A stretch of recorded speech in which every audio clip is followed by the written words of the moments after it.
one of the main things I communicate is compassion and that you don't have to be perfect and that mistakes are expected. I model compassion to folks in the group right off the bat, and I share my own mistakes pretty openly, and I model compassion for myself as I share them.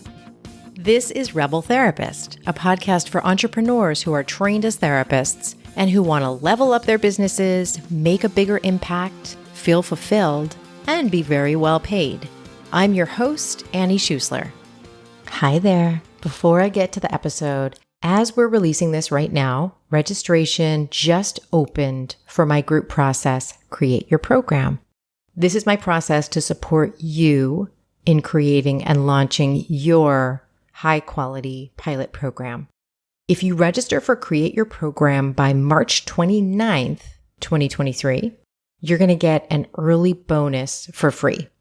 You're going to get a training called Use Podcast Guesting to Grow Your Impact. It's going to show you how to find podcasts you might want to be a guest on, pitch, be a guest, make the most of that opportunity, all the stuff. If you're going to register for Create Your Program, make sure to do it by March 29th so you also get lifetime access to this bonus training. Lots of my clients have used this process that I teach here and the template I give you there to get on the shows they want to be on and then actually to work with people who listened to those interviews. So go to rebeltherapist.me/create to register for Create Your Program. And if it's before March 29th, get that bonus at the same time. All right, here's the episode. Meet Heidi Savell. She's a therapist and polyamory coach. She helps those newish to polyamory to find more steadiness and fulfillment in their relationships. So you're about to hear about the business she's created beyond her private practice, how she built it, and why she loves it. One thing you're going to hear us focus in on is Heidi's use of TikTok and Instagram. She now gets between 40 and 80 people every month coming over from TikTok and Instagram to join her email list. And an email list is a really important thing to grow. 10 out of 12 of her last participants also came from those platforms. So we know that her strategy is working. Listen up to hear exactly how she's done that. Now, as Heidi points out, she is not working to become an influencer. So that's why we haven't even talked about how big is her audience on those platforms.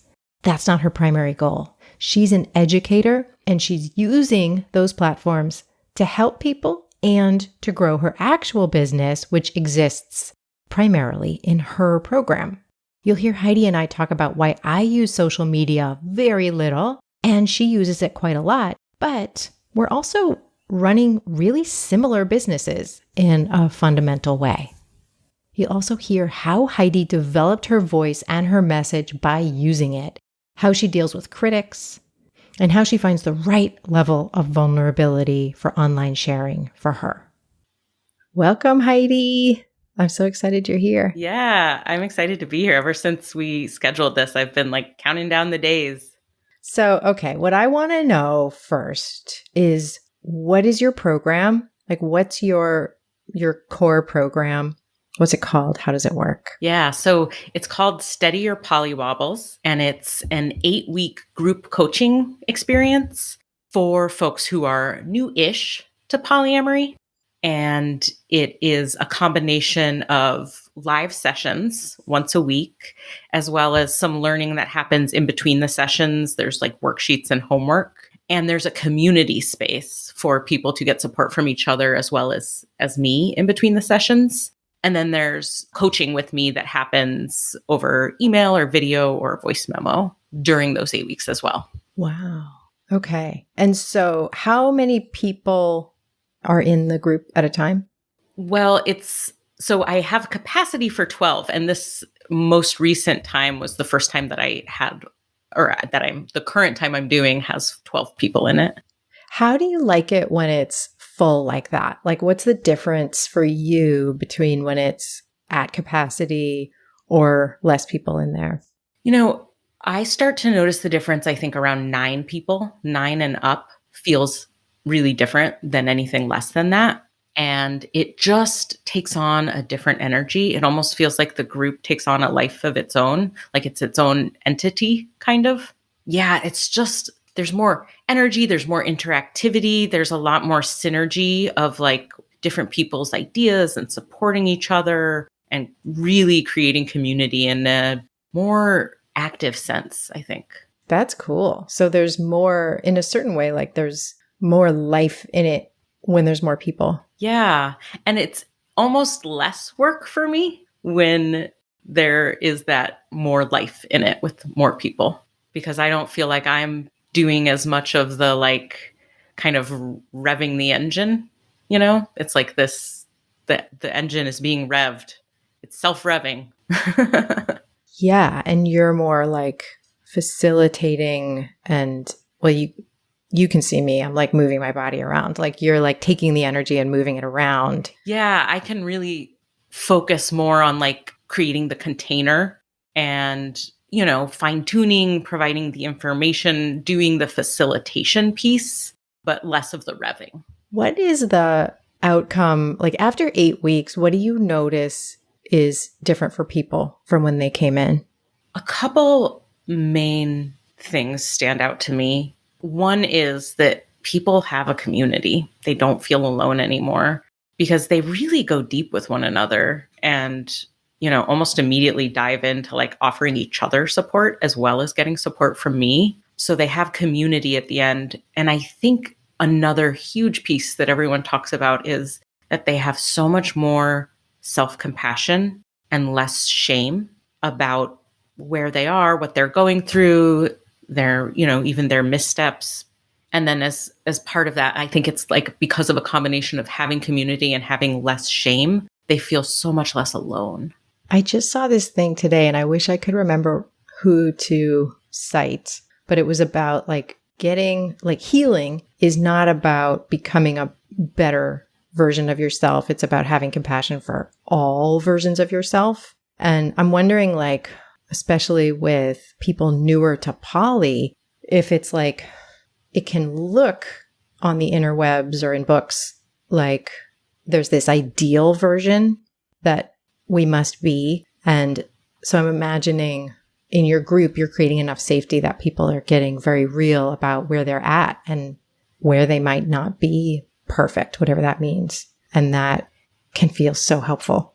Yeah. Yeah. I think you really tapped into it. I think that is so much a part of what we are getting into in the group, like peeling away some of the performative pieces of this is what you should look like. This is what you have to look like. If you don't look like this, then you're doing it wrong.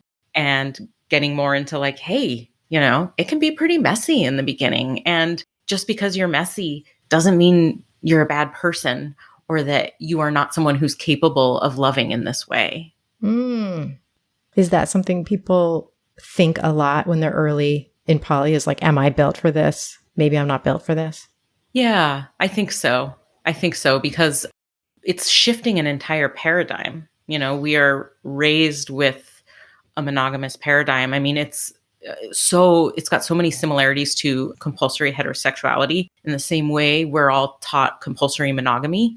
And so stepping out of that paradigm can feel dangerous and shaky and scary, and it can activate, you know, our threat systems and really feel like, oh, I don't know about this. Why does it feel so bad so much of the time?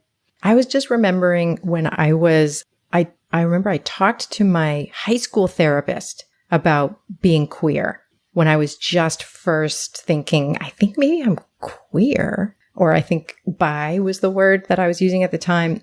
And I remember her saying like, I don't think you are, like you don't show those signs.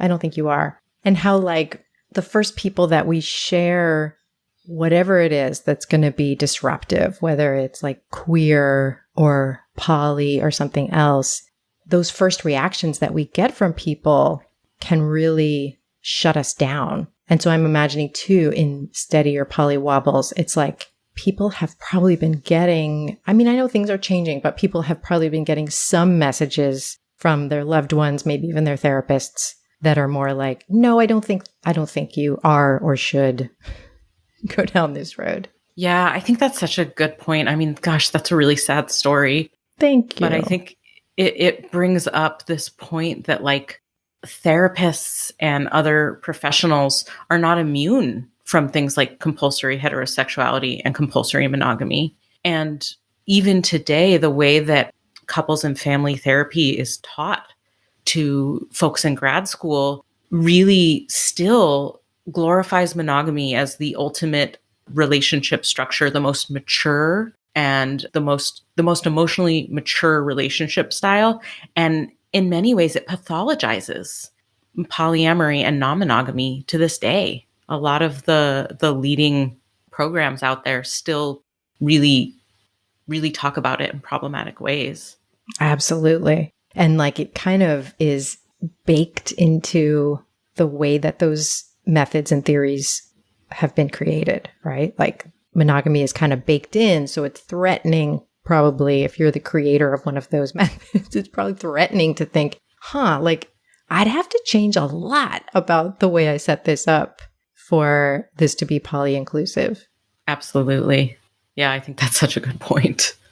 I have to rewrite the whole textbook. Yeah. So what made you want to create this program? Like what made it feel like it would be joyful and a good thing for you?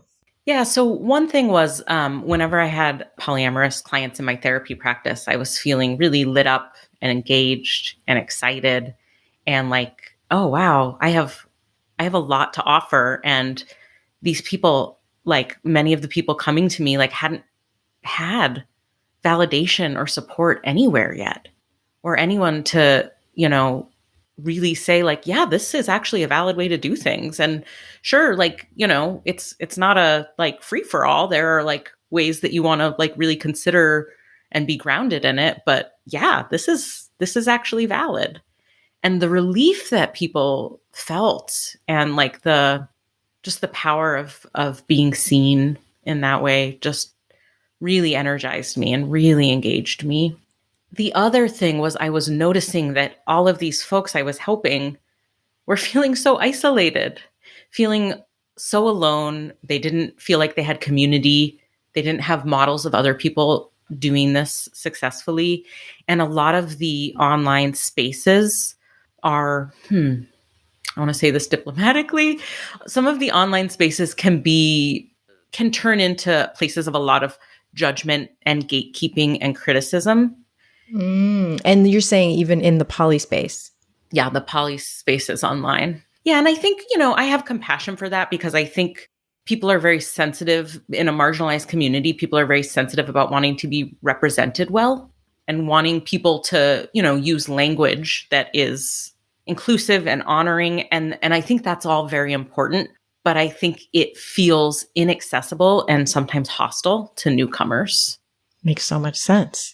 It's like, how do you enter that space if you're not using quite the right language yet, or if you haven't worked through certain questions yet? Like, where do you get to do that? Right. And in the process of unpacking monogamy mindset, there are a lot of ways that and assumptions that we might bring into polyamory that are problematic, because we are in the process of unlearning an old way of doing things. And we're bringing sometimes some of that monogamy mindset and trying to apply a monogamy lens to something that it doesn't fit. And so some of that does look a little problematic, but I wanted to create a space where it was like a call in, like, hey, that's okay. This is a place. I mean, I tell people on the first group that like, the values of our group are compassion, curiosity, community, and learning. And I name compassion first on purpose because I think that, that there has to be a place to be able to talk about the mistakes people have made, and to say like, hey, I totally see where you're coming from. Can I share a little bit with you about how I think monogamy lens might be informing what you're doing? And can I ask you some questions to maybe challenge the way you're thinking about that?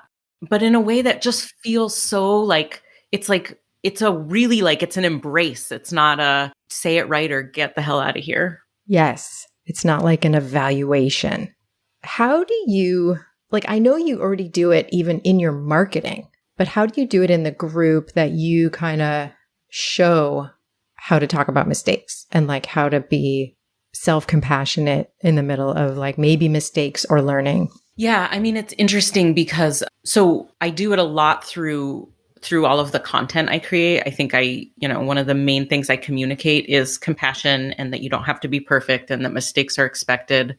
I model compassion to folks in the group right off the bat, and I share my own mistakes pretty openly, and I model compassion for myself as I share them. How do you feel when you're doing that? Like when you're sharing a mistake you've made in the past, how do you, I don't know, stay centered and grounded in you?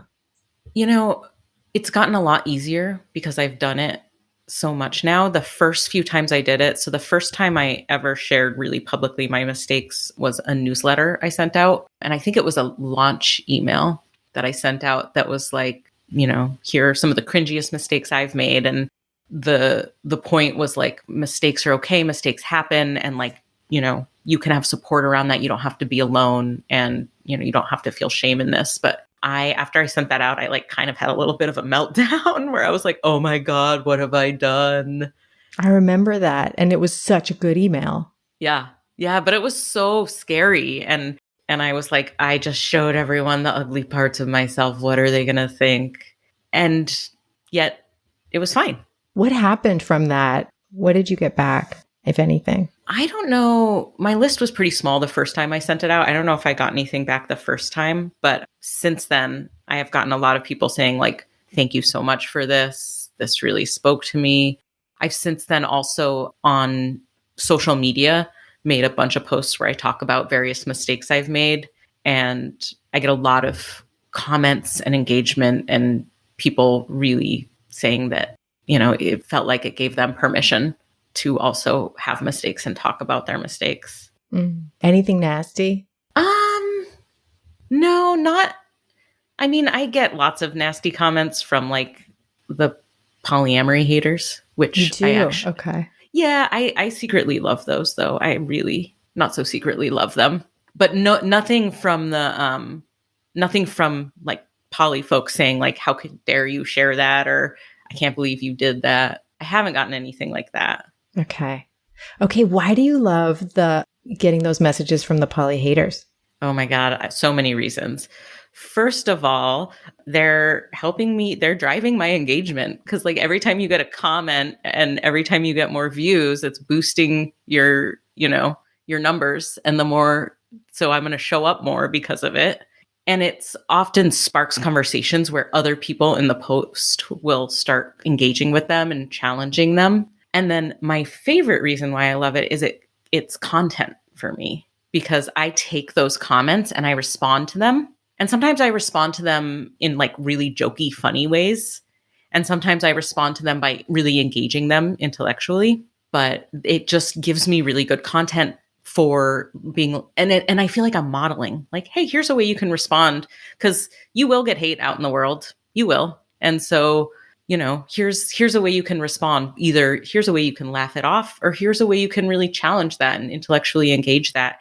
And I think that's really important. I often get people saying, oh, just ignore the haters. And I'm like, no, I don't want to. I want to model for other people how you can engage with them. You can ignore them. Sure, that's an option. But I want to model that like I'm someone who can engage and can either laugh them off or I can challenge them to think about it differently, or pick apart their argument and say, this is interesting. Let's take a look at why these points you made actually make no sense. Not that I need anyone else to do that, but I just think it's important to show that I'm someone who's very publicly out there as polyamorous, and I get those hate comments too, and they don't destroy me. Does the kind of hate comment need to come in at a certain level of respect for you to want to respond? No, I pretty much will respond to most of them. Ah, interesting. But so the response will be different. So if it has to be at a certain level of like coherence for me to be able to like intellectually respond. But lately I've been experimenting with new videos where I do like, I don't know if you've seen some of the like voiceovers, you can do like audio and I'll do audio and lip syncing to the audio. And it's something like kind of like silly. Like I have one that I think is in my draft folder that I haven't released yet, but I think it's from some reality TV show, and it's someone saying, I got to be honest with you, you look like a clown. So it's me lip syncing to that with someone who's like talking about like, find God, like this is vile. So some of them I just turn into like total, lighthearted, silly jokes. There's one type of comment that really pisses me off and I immediately delete. I do not engage in it and I don't leave it on my page. And this is really funny. I think this says more about me than anything else, but it's always men who come on and want to mansplain therapy to me and why I don't understand it and why my rationale for polyamory is wrong. And these are not men who are therapists. Oh, wow. Yeah. Yeah. Yeah, that gives me a certain visceral feeling as well. Yeah. Yes. So I also will delete if people start attacking my followers in the comments, those I'll delete too. I don't leave those. What if someone goes in for something that has nothing to do with it, but just because you're a woman, like starts talking about your clothing or something like that? I'm really surprised, but that hasn't happened to me yet. Okay, great. I could imagine deleting that too. Yeah. Yeah, I think I would delete those. I would absolutely. If people were like, I don't know, insulting things that were like totally irrelevant to what I was talking about, because that's just a distraction. Yes. That I would delete. And it's just like misogyny. Yeah. Yeah. We're going to get right back to the conversation. If you're a therapist or healer who wants a more lucrative business model where you get to do what you love, but you don't have to be running session after session after session and still barely making enough money, I have an offer for you. I want to invite you to check out my 8-week program called Create Your Program. You're going to learn how to design and launch your own pilot program. If you don't know what that means, don't worry about it. I'm going to teach you all about how to do it. Head over to rebeltherapist.me/create to learn more. All right, let's get back to the episode. How much, I'm curious about you said you will do communication through, I think you said email, or like the asynchronous part you'll do through different channels? I do. And that's mostly for my benefit. At first I was just doing video, but I often just didn't feel video ready. And like there was this one time where I was in a hotel room and it was a shitty background and I just didn't want to, I didn't want to be on camera. And so I did voice memo responses to everyone that week and was like, hey, that was great. And that was kind of easy. So, and sometimes it's a quick enough thing or a structured enough thing that written feels better to me, where I'm like, hey, I want to ask you 3 questions. Here are the 3 questions. And then under each question, I'm like, if you have questions about this, or if you want me to expand on that, let me know, so it's like, sometimes the format just feels better to kind of write it out. And I'm opting more and more toward that and voice memos and less toward the camera. Now, how do you keep it all organized? Are things coming in through different channels, or no, is it all in one place? So I use Slack, and so everything comes in through Slack. Okay, that's what I was getting like stressed thinking about. Okay, that makes a ton of sense. Yeah, and so in Slack, it can either be a voice recording, a video, or just, a DM. Okay, perfect. So how, you're running it with 12 people. Do you know of those 12, like how many of them found you in different ways, like what the channels were that people found you through? Yeah, 10 of the 12 found me either on TikTok or Instagram. Damn. Okay. Yeah. Our businesses are so different in this one particular way. So I'm really glad we're talking. Totally. And then the other 2 had partners who had taken the program before. That's so cool. Yeah. Yeah, I get that. I've gotten that most times. There's at least 1 or 2 folks who had a partner who then recommended it to them.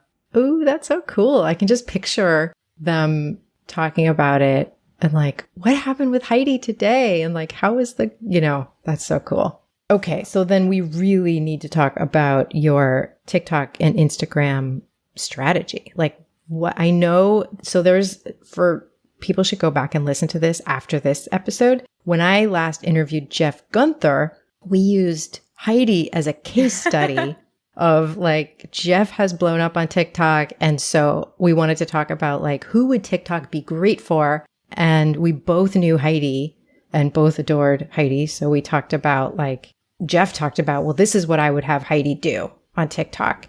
So if you would like to go back and listen to that episode, I'll put it in the show notes, the link to that one. And it is so thrilling that you actually then went on to blow up on TikTok yourself. So yeah, tell us about that journey. Like, how did it start and how has it changed over time? So it started with more than one little push from Jeff. Mm-hmm. We kept the conversation going after your podcast. And what I did I did essentially what I can't remember the details exactly, but I think I essentially did what he coached in the podcast, where I did actually 2 videos a day, every day for the first 30 days as a 30-day experiment. And they were mostly about a minute. Sometimes they were 90 seconds. And I basically at the beginning, so I had been on Instagram doing like static posts or carousels. I don't know what they're called. Like in the feed? Yeah. Yeah, like word posts. And so what I did was I took all of my old posts, all of my old content, basically the posts, old newsletters, and I made them into little digestible videos. And sometimes it would be like 6 videos for one newsletter or something, right? And so I started with that and, did 2 a day. And every single one I did, I had a call to action on that was advertising my freebie. So my freebie is a 5-day mini course on unpacking jealousy and learning to manage jealousy. And so all 60 of those posts had just a little pop-up that would show up for about 10 seconds of the video saying, want to learn to manage jealousy? Get my free mini course through my link in bio. Ooh. And so that would be at the end, that 10 seconds? It would be in the middle somewhere. In the middle. Ooh, cool. And then would your posts be captioned? Yes. Do you mean captioned like with the words I was saying, or would I have a caption underneath them? With the words you were saying. Yeah. I captioned them all. I love this. So like the way that you and I market is really different in certain ways. Like I barely use social media, and I'm thinking about like the pros and cons of doing what you're doing as opposed to not doing this. For some people, if they're doing social media stuff like you're talking about, like 2 videos a day, it becomes like it can take over and it can become like the only thing that they do because they're in that like trap of like, now I need to check how that went. And so it can be like that opportunity cost of like other things that can also really lead to a robust business don't happen. But what I love, for one thing, I love that you've gotten such a great conversion, that it's really working. You can tell that your group is filling with folks who found you this way. So that's the most, besides your own mental health, that's like one of the most important metrics.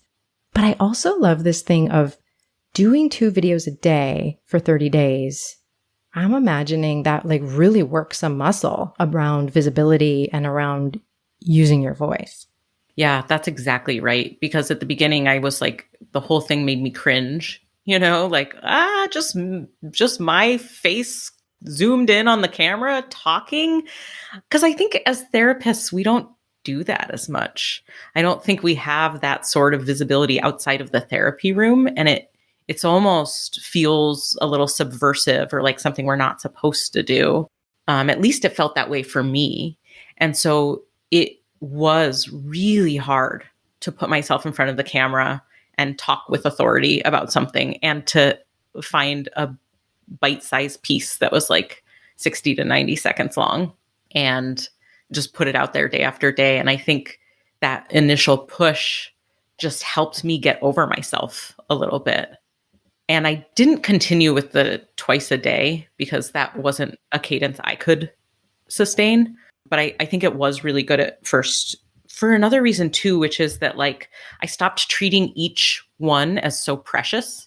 It was like, yeah, some of them are going to be good, some of them aren't. And it doesn't matter because I'm just going to keep putting more out there. And if one bombs, or if I stammer in one, or, my face looks weird, like who cares? It's going to get buried out with all of the other ones I'm putting out there. And so I stopped being so perfectionistic about them. So in making them 60 to 90 seconds and finding something that you can really zero in on in that period of time, did you have to think differently about your work to notice, hey, this is something that could be explained in 60 seconds or talked about in 60 seconds, as opposed to, no, like many of us feel like, no, you can't just take a piece of my work. It has to start with a 2-hour lecture. Yeah, I did. I love that question because it totally challenged me to think about things differently. And what it was really was like the little tiny thoughts that that because we're, immersed in our fields,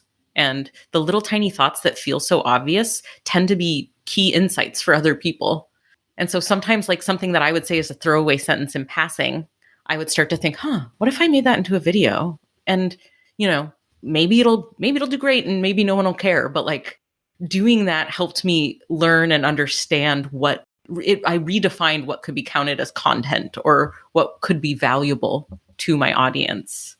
Can you give me an example of one of those where you're like, okay, actually, yes. One that's like really simple is just saying, if you're out there and you're struggling, I see you, you're not alone. And, I want to invite you to have compassion for yourself. That's it. Mm-hmm. Like that, just that.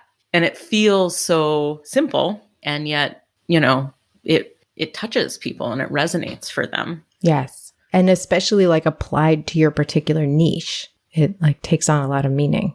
That's something I'm thinking about. Like, I know Jeff has pretty much like a very broad niche because he's getting on TikTok as like kind of representing his directory. But I still think tell me if you agree. I very strongly believe, but could be completely wrong, that it matters if you're niched. That like if you're really niched and you have a particular group of people that you're helping or particular problem you're solving, that it's kind of easier for those people to find you on TikTok or Instagram. Yeah. Yeah, I think so. Absolutely. I mean, and I think it resonates more just saying like, hey, if you're struggling, you're not alone, like to a broad world. It's like, okay, sure. But when I'm saying, hey, I've done this work, I've been where you are, and I see you, I understand it. And I am here to tell you, like, yes, polyamory is messy sometimes. And that doesn't mean that you're not capable of doing it. Like, because it's specific, I feel like it resonates more. Yeah. Another example I've seen you talking about, I just love whenever I come upon one of your videos, I'm so happy. And like one of them I remember being, or I think it was even a series about if you're asking your partner for reassurance, like that's something we're really taught to do in like emotion focused couples therapy and all kinds of places, Gottman stuff. Ask your partner for reassurance. And you are kind of making it more specific. Like, if you're asking for reassurance, like, what are you asking for reassurance about?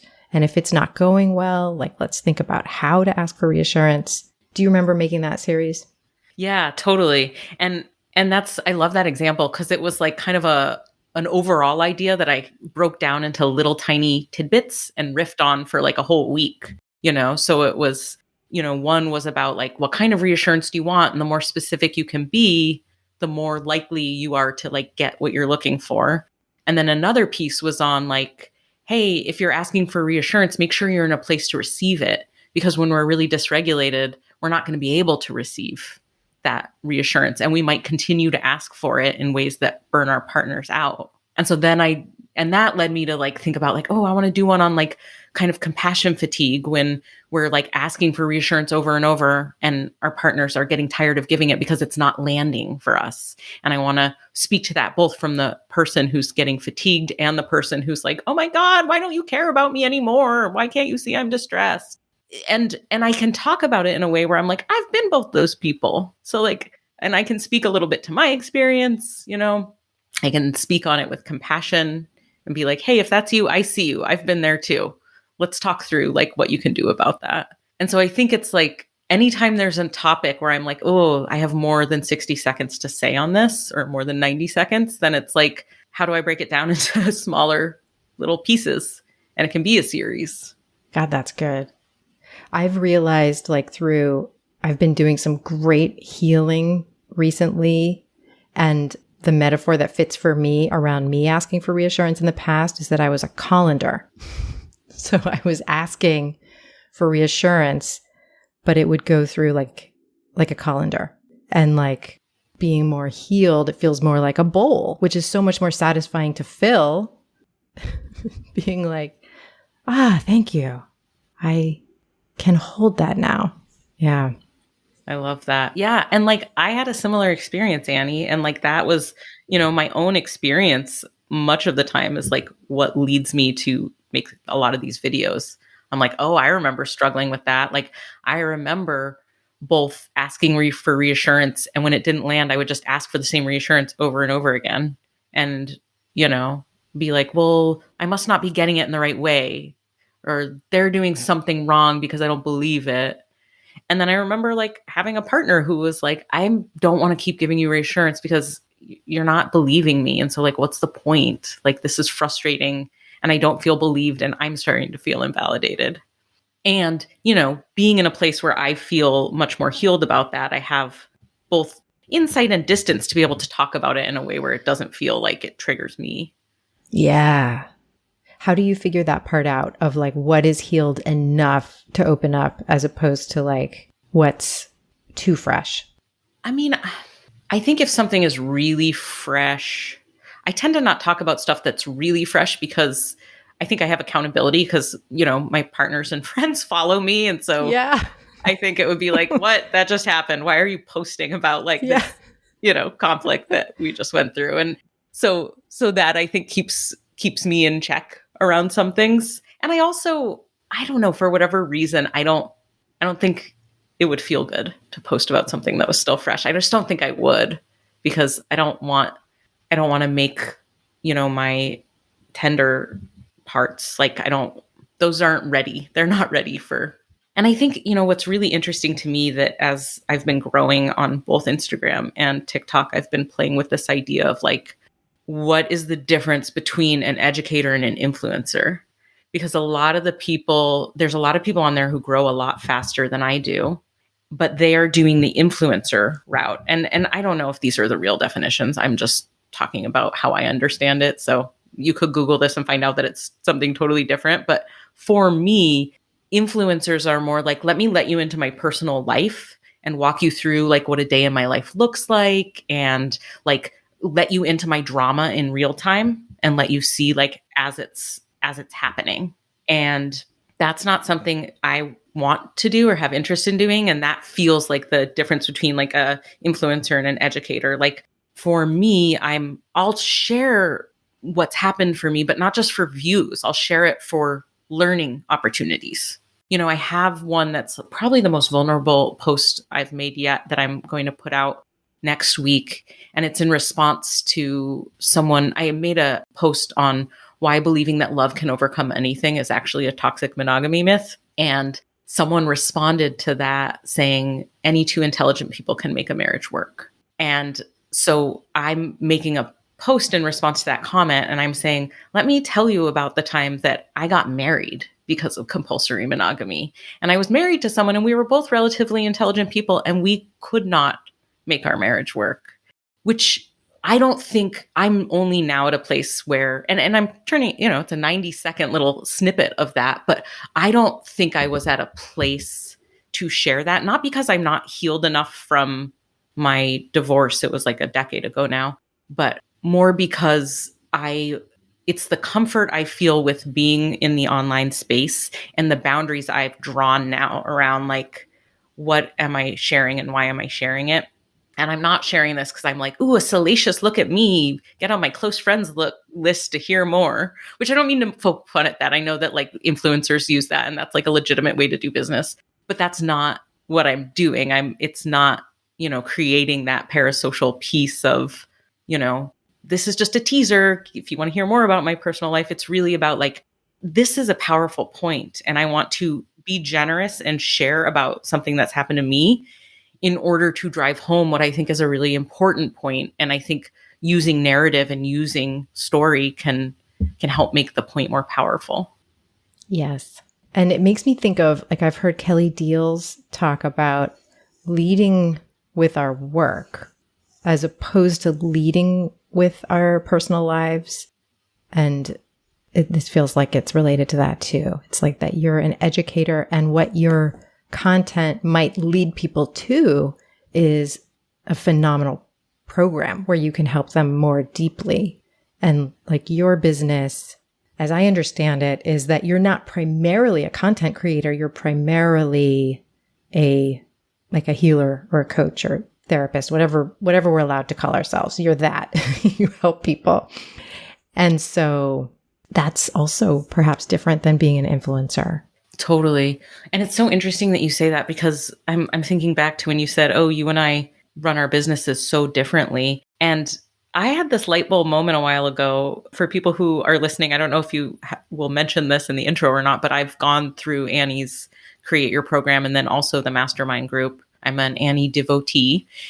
And I was thinking about this recently, how the difference between us, and like, you know, how you hardly use social media at all. And once I started using social media, I mean, I started like, that's when my list took off. And now I have like a real big email list. And I've, since I started using it, I filled up my group, and I was like, what is the difference? Because like, I'm really following a lot of Annie's teachings. And what I came to, and I'm so curious to hear your take on this, is I was like, I actually don't think Annie and I are that dissimilar. I think that I'm actually doing what Annie's doing, but I'm where you have your podcast, and that is how you are like, I want to be giving and share of my information freely with whoever wants to hear it.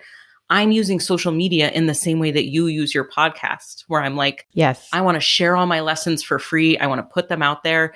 I want people to be able to consume them, and I want to draw people in through attraction of, hey, here's some great content. It is free. I am giving freely of it. If you want more, I'm going to share like vocally and often how you can get more from me. I completely agree. Yes. Yes. It's like, it's a different channel, it's a different platform, but it's the same purpose, and it's the same kind of role. Like you're talking about, like being an educator, or like primarily, like I'm not primarily a podcaster.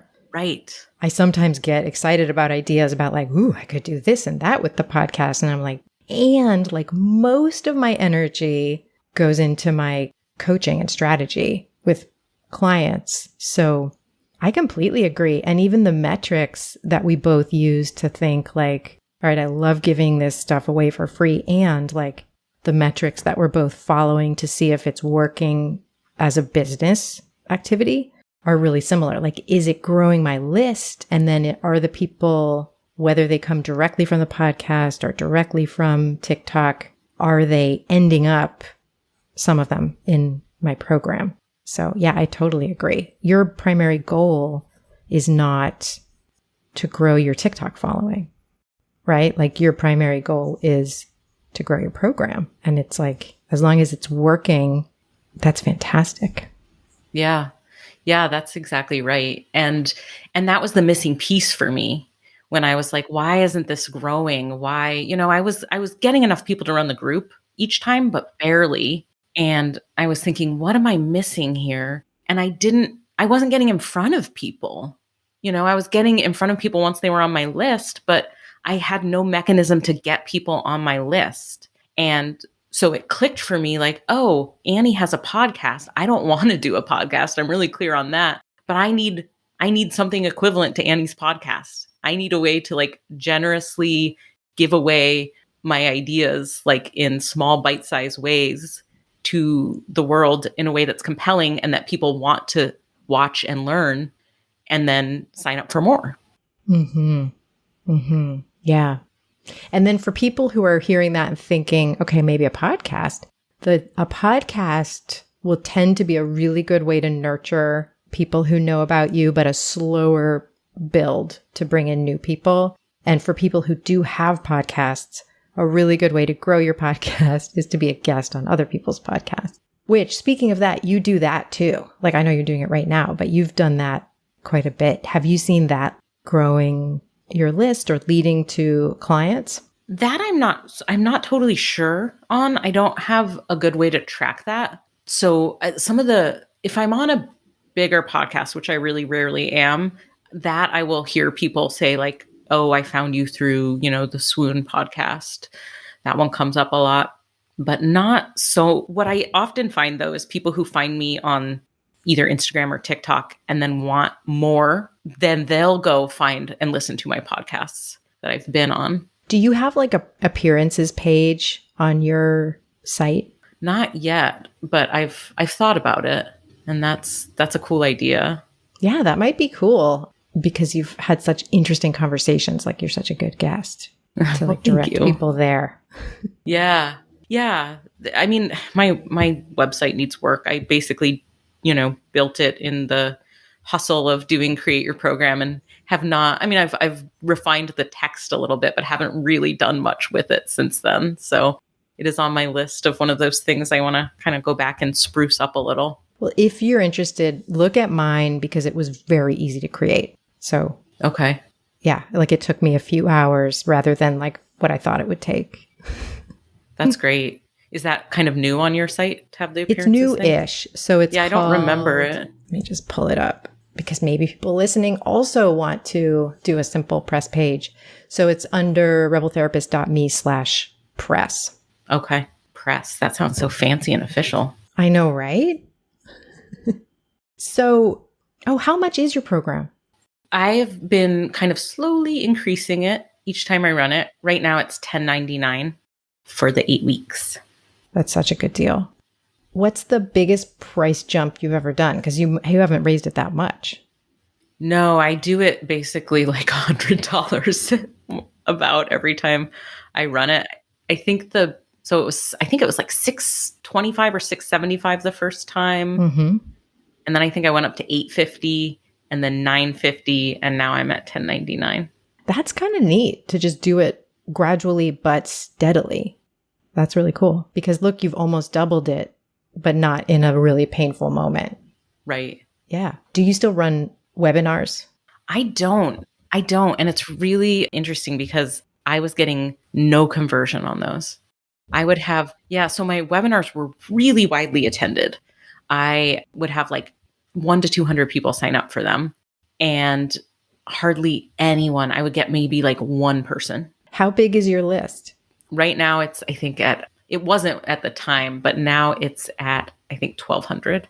Nice. So, okay, if we were working together now, something I've been really liking doing with people is like, I watch their pitch in their webinar.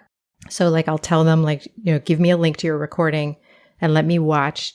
And I know it's very vulnerable, but I'm like, let me watch like the 5, 10, however many minutes of your actual pitch. And then I give feedback on like what we just all tend to do things to like sabotage our pitches. So, but you don't need to. You filled your program without it. So, what's really interesting? So I want to just say a few more things about what I have loved about doing these videos is that I think that I really convey very accurately who I am and how I work through my videos. And so I am attracting my right fit clients like 95% of the time, the people who end up in my groups. And sometimes most of the time they're people that we haven't even had a one-on-one. I offer a discovery call, but most people don't use it. And they are like the perfect fit. And I think it's because I am like really out there showing like how I work, how I think, and what it would be like to work with me. And interestingly, when people do the discovery calls, they'll ask me questions about, do you think I'm the right fit? And, like, what about my situation? And then I'll say, oh, what questions do you have for me about like how it works? And they always say, oh, I don't really have any questions for you. I feel like I already know how you work. I love it. Yeah, which is really interesting. That's totally what you want. And then your sales page is really good. Like it answers, I'm just peeking at it again. Like it answers the questions that people would have and like gives a really clear idea like week by week. So that also helps. Yeah. But yeah, it's probably mostly like you're saying, they already know you because they've watched your videos. Mm-hmm. Yeah. And the other thing too is that surprises me, and I think surprises my clients too, is that the group is from the jump so compassionate. Like, I think because I have modeled compassion in all of my videos, that like people show up, and from day one in our shared channel, people are like pouring their hearts out about their struggles, about the mistakes they've made, some mistakes like they've never confessed to anyone. And like people are just pouring on like compassion and love. Like people are just so ready. They're so ready to be in community. They're so ready to be seen. And they're so ready to like be received with open arms and get support and get feedback, but like loving feedback, not like critical, harsh feedback. Not, I mean, it's sometimes challenging feedback, but not harsh feedback. Yeah, it comes from a place of like love rather than, oh, I'm so excited I get to be superior in this moment. Yes, yes. I mean, I have compassion for that part of me too, that would want to like, I know things, but like that's not always the most helpful. Right. Yeah. Yeah. Heidi, thank you so much. Well, I guess one more quick question is like, it sounds like you love running your program. Is that true? I love running my program. After each session, I am like high. I swear, I feel like I'm high. It's like the best drug ever. I'm energized. I'm just like, so just feel on top of the world. And it lasts for like at least 24 hours after each session. Oh my God, I love it. Oh, good. I'm glad I asked that. There's one tiny more snippet. I don't know if you're going to find a place to put it, but I do want to say it. I think a big misconception around TikTok is that it's all kids. And so if you're not niching to like a younger generation, then that you shouldn't be on there. And that is not true. That is not what I found. I actually checked my analytics this morning right before coming on to see who engages with me. And interestingly, it's the crowd that engages with me. I post all the same stuff on Instagram and TikTok. I use both equally. And it's an older crowd on TikTok that actually engages with my content. Like, what's the age? Okay, so on Instagram, the 32% of folks are the 18 to 24-year-olds, and then 36 are the 25 to 34-year-olds.